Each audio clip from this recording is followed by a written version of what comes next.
Hey guys, how's it going? We decided to put together a video for our 2017 20-foot long tiny house that's for sale. Like I mentioned, it was built in 2017, actually by a professional tiny house manufacturer down in Idaho. 20 feet long, 8.5 feet wide, and it is RVI certified, meaning it follows all the guidelines of an RV, and we'll dive into a little bit of that as well. But it weighs in at just about 7,500 pounds. So we're going to go over things that this tiny house has. It's pretty unique, and things that it includes.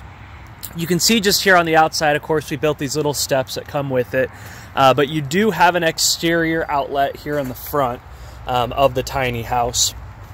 There is custom built skirting that we did. You can see that's the black that goes over the wheel wells.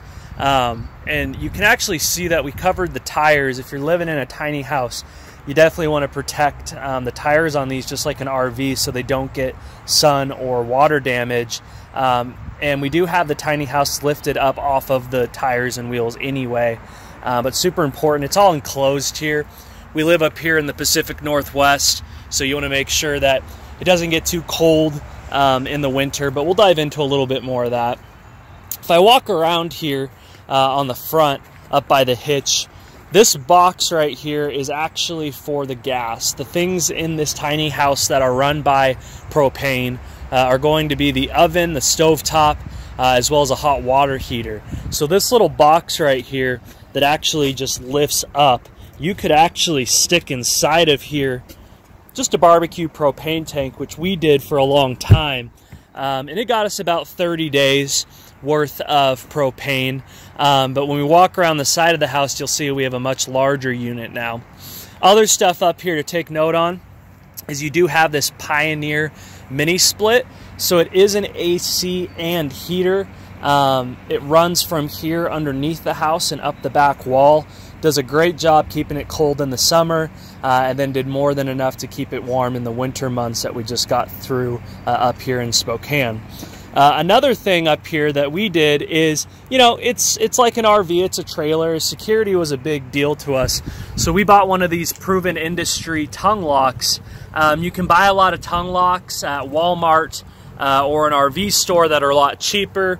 This was not cheap. It is made out of full steel, and you're not getting one of those guys off. So we put that on there. When we talk about the RVIA certification, you'll see up on the top those yellow lights up there. Those do light up when this guy's plugged in and trailered. So that's part of the RVIA certification. Things that are available for sale. We have these little storage boxes. You don't have a whole lot of room, of course, in the tiny house. But we've got 1, 2, 3, 4, 5 of these little storage boxes that have winter clothes, summer clothes.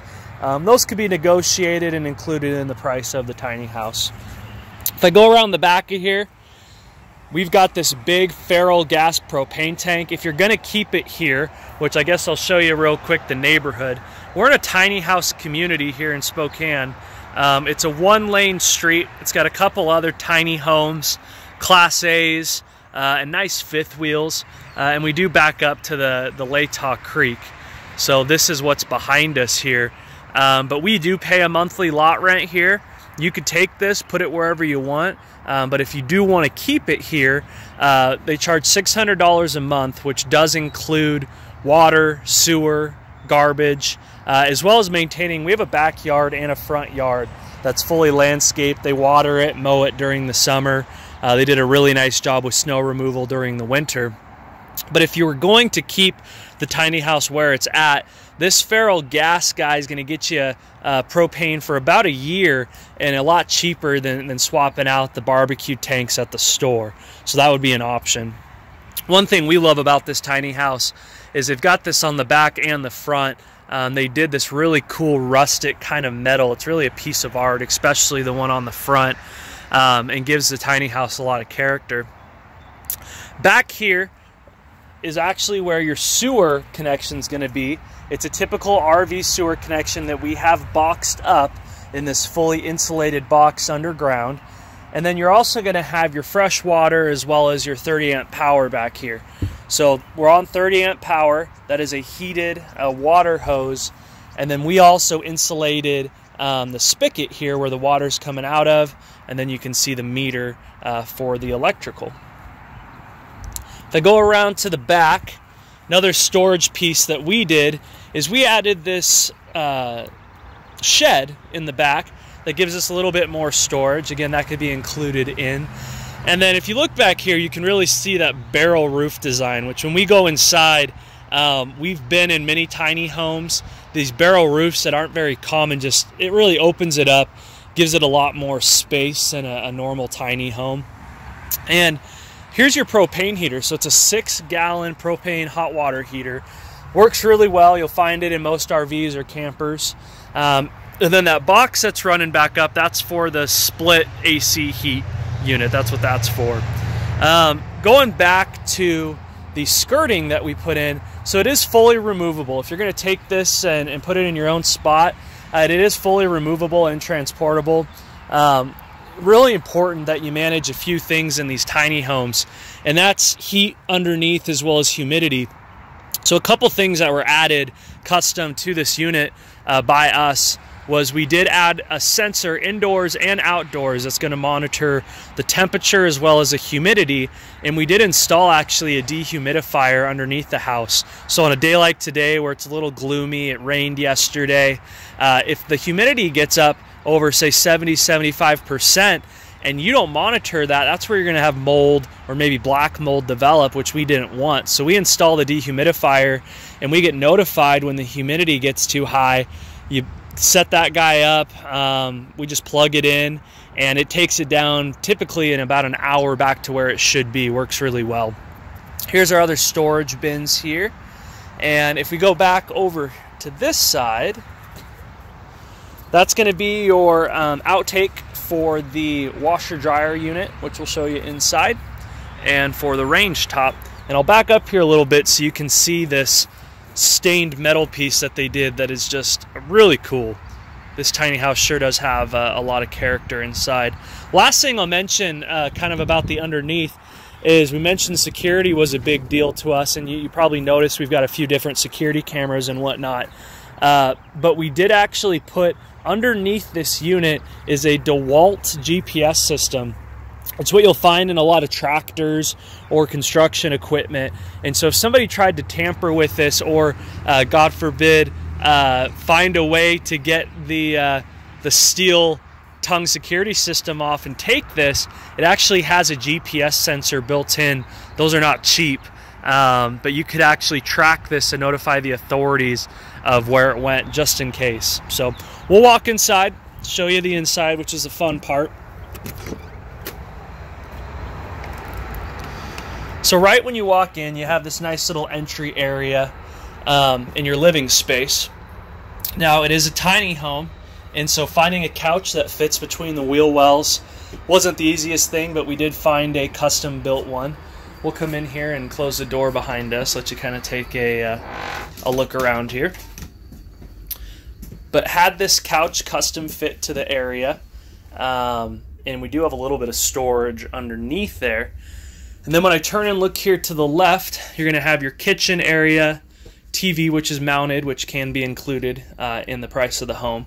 But let's go over here to the kitchen. These little storage bins, they work really, really well. We've got 2 down here and 1 upstairs that we'll show you. But these storage bins act as footrests, extra seating, as well as a good place to put extra clothes. This is our little table setup. Dinner for 2, or a little office workstation. We love it. And we have this really nice walnut full counter surface top that's in the kitchen as well. Full butcher block. And 2 things that we had, well, I should say 3 things we had to have added to this unit because they were must-haves for us is we didn't want to go to a laundromat. We wanted to have a nice washer dryer. So this is a combo washer dryer unit. It does everything. You start it, it washes the clothes, it dries it, you don't have to transfer it. You know, we had heard mixed reviews on these units, and we've been super pleased. You know, it takes a few hours to run its full cycle, but we just run it each night before we go to bed and have had no complaints with it. So, a lot of cabinet space. inside of the unit as well. This is going to be the range hood up here, full gas oven and stovetop. Go over here and you do have a full depth sink, so a huge sink. This little guy here, which is great for washing dishes. Back to the mini split. You can see you can actually program it to a specific temperature. You can see that awesome barrel roof line up here. And a couple other just smart little things that we figured out to add. If you go into the under sink area, we've got this cool shelving, but they make a lot of cool storage saving ideas, like this trash can thing that pulls out. That works really well. Another item that we added to this unit was a full dishwasher. We didn't really want to hand wash dishes, so we added this dishwasher underneath the apartment fridge. You'll see this is a full-size apartment fridge, so it keeps more than enough food and freezer there on top. You do have behind that mirror there is your utility box. And then windows outside. Let's show you guys the bathroom. So if I go to the bathroom area here, it is a full shower. It is a big shower, so a full-size apartment shower. And I'm about 6'1", and I can actually stand inside of this shower very easily. More than enough room to turn around, take a nice shower. No complaints with that. Got a sink in the bathroom for getting ready. Bunch of storage underneath. We added this custom shelving in here for different things in this medicine cabinet. And then we did not want to have an RV style toilet or you know, a bucket or something like that. So we have a full, it's a porcelain house standard flush toilet inside of here. And you've probably noticed everything, it's all LED lights. So this does not take a whole lot of electricity. Little coat hanger over here. That's going to be where the mini split remote is. That's how you set that. And you've probably asked, okay, you showed me where the storage is for some clothes. Where else? Well, you have a full closet underneath the stairs. So that door behind there, the whole entire wooden stairs, that's all hollow. And we've got hanging clothes inside of there. We've got brooms, a vacuum. That's all inside of there. I'll take you up to the loft. So we did build this kind of this wall up here that's got the chicken wiring. It did not come with that. We've got a little Jack Russell that we didn't want falling off of it in the middle of the night. So that's something we had to add after we purchased it. But it fit really well with the whole design. If we go up to the loft area here, here's the bedroom, which fits a full queen. So it's a queen size bed up here. You can see that beautiful wooden barrel roof design in here. And then another one of those little storage cubbies that we use. Windows on each side. Those ones don't open, but the one in the back does. And then the LED scone lights there. And I will turn this around and kind of show you guys from up top here, so you can see a little bit more of that barrel roof design. Bunch of storage on top of these cabinets as well. So we've got different spices and tea stuff up here.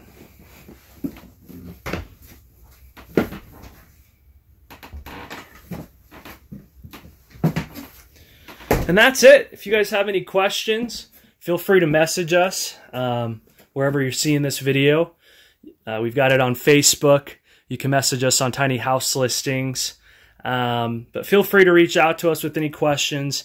It is a beautiful little unit. A lot of different things that can be included with the price. We do have a full generator, which is not a bad idea to have in case you lose power. But a lot of different things, the couch, the mattress, the generator, the different chairs and the couch, TV, those sort of things that can be included. Hope you guys enjoyed, and thank you for watching.